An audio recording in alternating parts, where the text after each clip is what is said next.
The salty breeze blowing from the lagoon carried an air of mystery, infusing the atmosphere with something beyond salt and sea spray. Scooby and his gang had arrived at this remote island, hoping for peaceful days, immersed in the tranquility of the golden beach and the rhythmic sound of crystalline waves. However, their relaxation plans were interrupted when the thunderous sound of a cannon echoed through the air, followed by a streak of green light cutting through the night sky.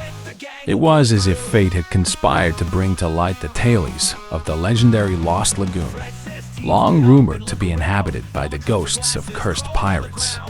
The promise of adventure ignited the group's curiosity, and they could not resist the idea of uncovering the secrets hidden in this enigmatic place.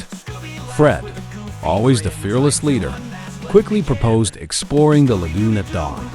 Daphne, with her keen eye, noticed deep wheel tracks in the sand, mysteriously heading toward the water and vanishing without a trace. Velma, her analytical mind already on high alert, adjusted her glasses and began pondering the significance of the tracks. Meanwhile, Scooby and Shaggy tried to focus on the promised seafood barbecue for the evening, but couldn't shake the chills the lagoon's tale was giving them.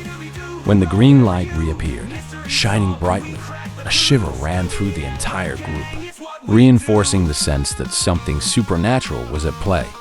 At first light, the gang boarded a small boat and rowed toward the center of the lagoon. A dense fog enveloped the scene, giving the landscape an almost otherworldly feel. Fred kept the boat steady while Velma observed unusual wave patterns, as though something massive was moving beneath the surface. Suddenly, Shaggy shouted, pointing to what appeared to be a ghostly ship emerging from the mist. With tattered sails and an eerie glow emanating its weathered structure, the ship was a terrifying sight. Daphne captured everything with her camera, while Fred steered the boat closer, trying to remain calm. A sudden gust of wind shook the boat, forcing the gang to land on a small island in the middle of the lagoon.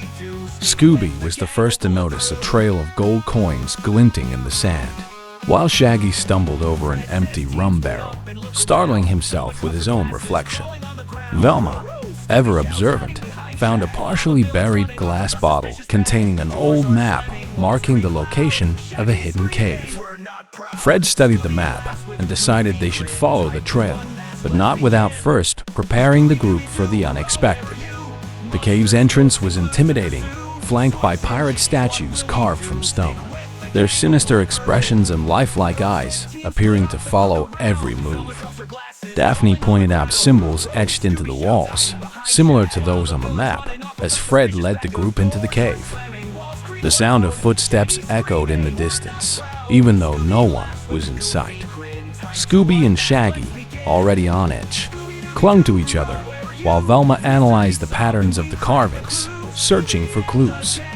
After advancing through the main tunnel, the group reached a wide underground chamber illuminated by torches mounted on the walls. In the center of the chamber rested a massive locked chest, wrapped in rusted chains. Velma examined the inscriptions near the chest, realizing they formed a complex puzzle to unlock it. Scooby, exploring the surroundings curiously, tripped over a lever that revealed a hidden tunnel. Fred, without hesitation, decided to split the group to explore the location more thoroughly.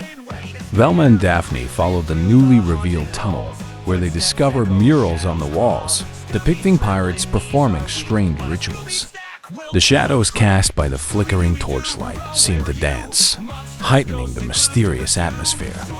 Meanwhile, Scooby and Shaggy were sent to explore another section, but quickly returned, terrified, after finding skeletons armed with rusty swords. Fred remained in the main chamber, working to decipher the chest's puzzle as the growing whispers in the cave created an oppressive atmosphere. At the end of the tunnel, Velma and Daphne found a pedestal holding an ancient compass adorned with golden details. When Daphne touched the object, she activated a mechanism that caused the walls to tremble, revealing a secret passage. The new trail led to a partially submerged chamber where a pirate ship rested, bathed in an ethereal green glow. It was a surreal sight that confirmed the haunted stories of the lagoon. Fred, still in the main chamber, managed to open the chest, uncovering an ancient journal that told the story of a cursed pirate crew doomed to guard their treasure for eternity. While he read, Scooby and Shaggy, exploring nearby, found a gleaming silver sword among the skeletons. The moment they touched the sword, ghostly laughter echoed through the cave, startling everyone. Reunited in the submerged chamber, the group watched as the ship began to come alive. Ghostly pirate figures appeared on the deck as the green lights intensified. Fred, holding the journal, deciphered an important message. Those who face the past must return what they have taken. It was the missing clue to breaking the curse. Fred led the gang to the captain's cabin, where they found an altar decorated with gold coins and a small sealed chest. When they opened the chest, a powerful wind filled the chamber, and the ghosts began to advance. Scooby and Shaggy, terrified, distracted the spirits while Daphne used a compass to align symbols on the altar, and Velma read instructions from the journal. As soon as the sword was returned to the altar, an intense light filled the chamber, and the spirits began to vanish. The cave floor shook violently, forcing the group to run toward the exit. Explosions and ghostly whispers faded into the distance as the green glow slowly dimmed. Emerging from the cave, they realized the boat that had brought them to the lagoon was gone. Nevertheless, the lagoon's glow appeared calmer, as if the curse had been lifted. Fred studied the journal for more answers, while Velma theorized about the supernatural events. Scooby and Shaggy, as usual, were more concerned with finding their next meal. A new green light appeared on the horizon, accompanied by the sound of cannons. Daphne clutched the compass tightly while Fred analyzed a new clue from the journal. The mystery seemed far from over, and the feeling that something was watching them was almost palpable. Following a distant smoke signal, they found an apparently abandoned rowboat. Fred carefully inspected it before they boarded. As they rowed away, they felt the mysteries of the lost lagoon remained unresolved. On the shore, a shadowy figure watched silently as they disappeared into the mist, leaving the impression that the past still held secrets waiting to be uncovered. The Metro Line expansion works in Crystal Cove promised to modernize the city, but the project was abruptly halted. Workers reported thunderous noises and frightening roars emanating from the freshly excavated tunnels. Some swore they saw giant shadows moving swiftly along the dark walls. When the mayor announced the suspension of the works for safety reasons, rumors spread like wildfire, and Mystery Inc. couldn't resist the call. Fred, Daphne, Velma, Shaggy, and Scooby embarked on the mission, convinced that something bigger was being covered up. The group began their investigation by speaking with the construction workers. Among reports of mysterious vibrations and strange symbols found on the walls, Velma noticed a recurring pattern. All sightings occurred near a specific tunnel that led directly to the heart of Main Street. Fred suggested they explore the tunnel, while Shaggy and Scooby hesitated as usual, more concerned about the sandwiches they had brought along. Daphne, camera in hand, documented everything to ensure no detail was forgotten. Entering the tunnels was a grim and claustrophobic task. Fred led the group with a flashlight, while the narrow walls revealed deep scratches resembling giant claws. Velma paused to examine the symbols carved into the stone, pointing out that they appeared ancient, possibly predating the founding of Crystal Cove. Suddenly, a deafening roar echoed, prompting Scooby to leap into Shaggy's arms.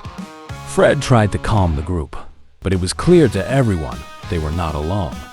The tunnel opened into a larger chamber where a series of abandoned tools suggested the workers had fled in a hurry. At the chamber's center stood a pedestal engraved with a large symbol glowing faintly green. Daphne captured the scene with her camera, while Velma moved closer to inspect it. Before she could touch the pedestal, a giant shadow darted across the space, and the roar they had heard earlier now seemed much closer. Adrenaline surged through the group. Determined to uncover the truth, Fred found an old map on one of the abandoned tables.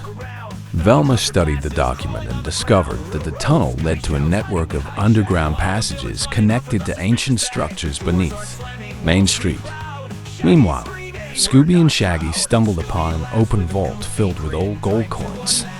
The sound of heavy footsteps coming from the tunnel interrupted their excitement, forcing everyone to hide in anticipation of an inevitable confrontation. From their hiding spot, the group watched as a massive creature emerged from the tunnel. It was reptilian in form, with glowing eyes and thick, mud-covered skin embedded with rocks. Daphne managed to capture a few images before the creature disappeared into a hole in the ground. Velma theorized that the creature was guarding something important, likely tied to the symbols. Fred proposed following its trail, while Scooby and Shaggy protested, preferring to return to the surface. The trail led the group to a corridor lined with ancient iron doors, each marked with the same symbols found in the tunnel. Velma opened one of the doors, revealing a room filled with historical artifacts, including journals detailing the founding of Crystal Cove. Meanwhile, Shaggy and Scooby, exploring another door, discovered a space littered with bones. The sound of falling rocks in the distance signaled the monster's return, and the group quickly regrouped. The group ran into another tunnel, leading to a larger room where more inscriptions adorned the walls. Velma concluded that the creature was some sort of guardian, protecting the city's secrets. Daphne speculated that these secrets might involve an ancient treasure, while Fred focused on figuring out how to stop the creature before it caused more harm. Scooby found a glowing amulet on the ground, which seemed to react to the group's presence. With the amulet in hand, the group realized it was the key to activating the pedestal they had found earlier. Velma deciphered the inscriptions, which indicated that the amulet needed to be placed at the pedestal's center to calm the creature. As the group made their way back to the main chamber, the sound of the monster approaching grew louder, and they prepared for a direct confrontation. Fred took the lead, while Daphne ensured every detail was documented. When they reached the chamber, the monster appeared, blocking the entrance. Fred distracted the creature, while Velma and Daphne worked together to activate the pedestal. Despite their fear, Scooby and Shaggy managed to divert the monster's attention with an improvised light show using flashlights they found on site. Finally, Velma placed the amulet on the pedestal, and a bright light filled the room, forcing the monster to retreat. The creature, now seemingly calmer, slowly moved toward the pedestal and disappeared into an opening in the ground. The chamber began to tremble, and the group rushed to escape before everything collapsed. Back on the surface, Velma explained that the creature was not a threat but a protector, while Fred vowed to inform local authorities about the dangers underground. Daphne reviewed her footage, intrigued by the secrets that might still be buried. The next day, the mayor attempted to cover up the incident, claiming that the workers' reports were merely exaggerated rumors. Mystery Inc. knew the truth and decided to keep the monster's secrets safe. Scooby and Shaggy, happy to be back outdoors, celebrated with giant burgers, while Velma continued analyzing Daphne's recordings for more clues. Fred, on the other hand, began planning to explore other underground areas. Daphne's recordings revealed something unexpected. On one of the tunnel walls, there was an inscription mentioning one of Crystal Cove's founders, directly linking them to the underground secrets. Velma suggested this could signify a larger conspiracy involving the city. Fred decided they needed to dig deeper, while Daphne, always ready for adventure, prepared her camera for another mission. As the group discussed their next steps, a distant rumbling sound was heard again. Scooby's ears perked up in alarm, while Shaggy nervously insisted he didn't want to know what was causing it. Velma glanced at the amulet, which glowed faintly, indicating that the monster was still active. Fred concluded that their mission was far from over, and the group agreed to prepare for what lay ahead. By nightfall, Mystery Inc. gathered by the mystery machine van, reflecting on what they had discovered. Fred, holding the ancient map, looked toward the tunnels and vowed to return to finish what they had started. Daphne documented the moment, while Velma studied the amulet's faint glow. Scooby and Shaggy, though reluctant, knew they couldn't abandon their friends. Daphne's camera clicked off, capturing the instant a distant roar echoed once more, signaling that the mystery was far from solved.